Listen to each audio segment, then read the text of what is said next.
Hello everyone. तर आज आपण बनवणार आहोत फिश फ्राय. तुम्हालाही फिश फ्राय आवडतं का? चला तर मग बनवूया. इथे एका प्लेटमध्ये मी आलं, लसूण, कोथिंबीरची पेस्ट घेतली आहे. त्यानंतर मी 1 चम्मच मिरची पावडर घेते, 1 चम्मच फिश मसाला घेतला आहे आणि अर्धा चम्मच हळदी पावडर घेतला आहे. त्यानंतर आपण लिंबाचा रस घालूया. आता हे मिश्रण आपण एकजीव करून घेऊया. यामध्ये अर्धा चम्मच मीठ घालूया आणि व्यवस्थित मिक्स करूया. इथे मी स्वच्छ फिश धुवून घेतले आहेत.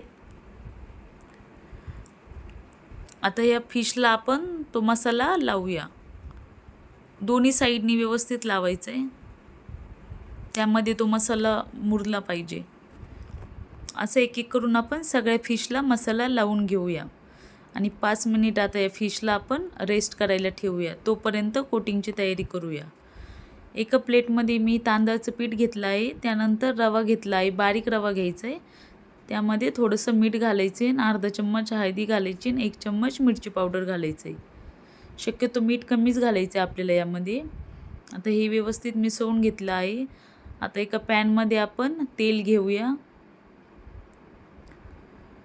आणि फिश पण आपलं छान मुरलेलं आहे. आता हे याच्यामध्ये मिक्स करून याला आता आपण तांदळाचं पीठ आणि रवा व्यवस्थित लावून घेऊया.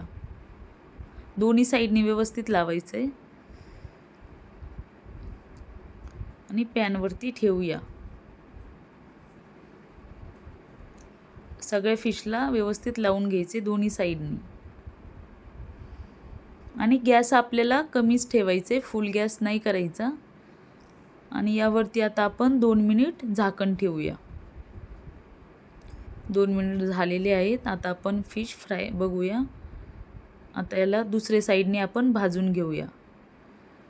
आता यानंतर आपण झाकण नाही ठेवायचे. आता थोडंसं तेल ॲड करूया आपण यामध्ये. हे बघा, आपली फिश व्यवस्थित फ्राय झालेली आहे. बाहेरून मस्त कुरकुरीत दिसतीये. तुम्हालाही फिश फ्राय आवडते ना, तर तुम्ही पण ही रेसिपी नक्की ट्राय करा. एकदा ह्या पद्धतीने तुम्ही फिश बनवून बघा. तुम्हाला ही फिश नक्की आवडतील. थँक्यू.